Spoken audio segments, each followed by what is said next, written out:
In this video, I want to look at some of the specialty track that we're using here on the Denver and Southwestern Railroad.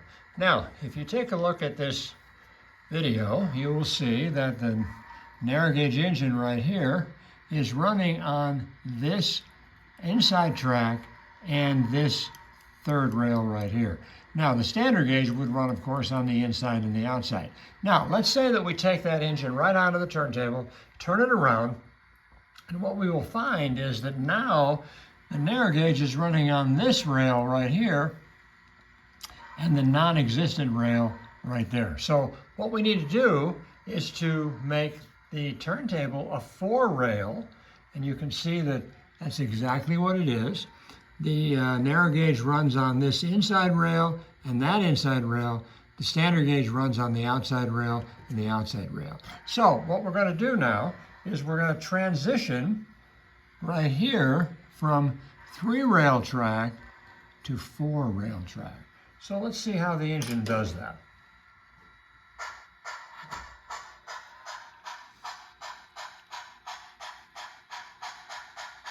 Here it comes. It's transitioning. Now it's on the 4-rail track.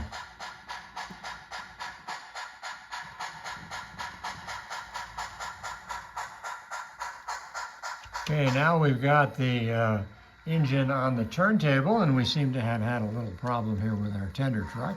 I think we've got that solved. Okay, now let's back that off the turntable.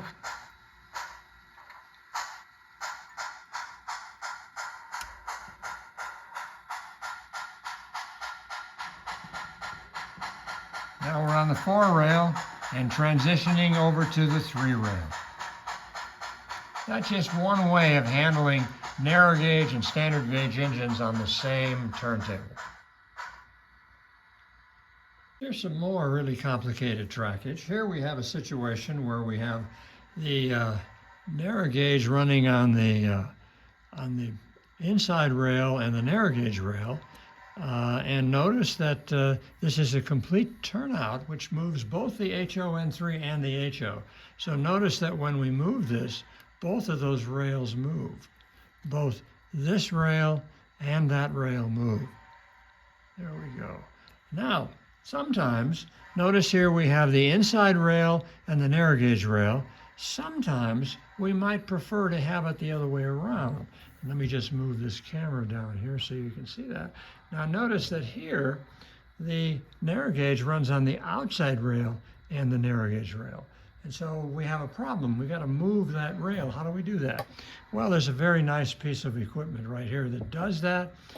Notice that this will move. Here we have the narrow gauge on the inside rail and the narrow gauge rail, but look over on the other side. Now the narrow gauge is on the outside rail and the narrow gauge rail. So let's run a train through this and see how this works. Okay, here we go.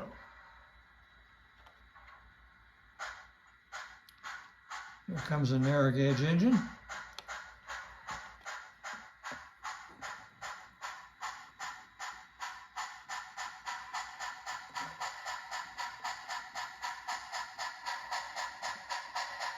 Now notice the narrow gauge is on the inside.